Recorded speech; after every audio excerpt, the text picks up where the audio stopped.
Le retour d'El Niño, ce phénomène météorologique naturel se caractérise par l'augmentation de la température de l'océan Pacifique. Favorisera-t-il la naissance de cyclones? On va poser la question à notre invité dans un instant. Après le passage du cyclone Oli en 2010, qu'en pense la population? Réponse David Chang, Patrick Tinsing. Jeanne habite juste à côté de la petite rivière du quartier. Au fil du temps, elle a constaté des fortes crues et à chaque fois, l'endroit semble devenir un dépotoir. Ça ne pas monter. C'est eux qui jettent. Tout c'est dégueulasse, mais c'est eux qui jettent.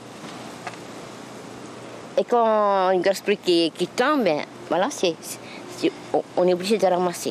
Et ça, c'est à chaque fois qu'il pleut alors? Ah oui, une grosse pluie qui tombe, hein, alors ça c'est sûr, 100%. Mais un nuage bien plus sombre se profile à l'horizon. Forte pluie, inondations, mais aussi vents violents et cyclones sans craint pour la fin d'année.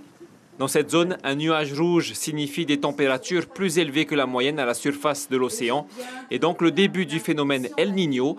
Pour l'heure, c'est le nord du Pacifique qui est concerné. En Polynésie, selon l'Organisation météorologique mondiale, le risque cyclonique atteindrait les 80% en novembre. FAA, malgré des constructions parfois sommaires, les habitants se sentent à l'abri. Si l'aide on nous donne, on fera.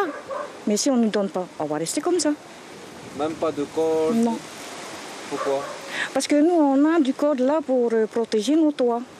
Voilà. Ça suffit? Oui, ça suffit. Les habitants des archipels ont remarqué les effets de ces changements sur les cycles saisonniers. C'est plus du tout pareil comme avant. Hein. Le cycle était régulier. Maintenant, il y a des changements, hein, comme nos périodes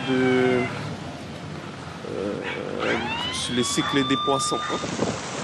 Météo France pourra prévoir précisément l'avènement de phénomènes cycloniques à partir du mois d'octobre, lorsque ces modèles prévisionnels auront enregistré assez de données. L'information en continu sur Polynésie la première, Internet et réseaux sociaux.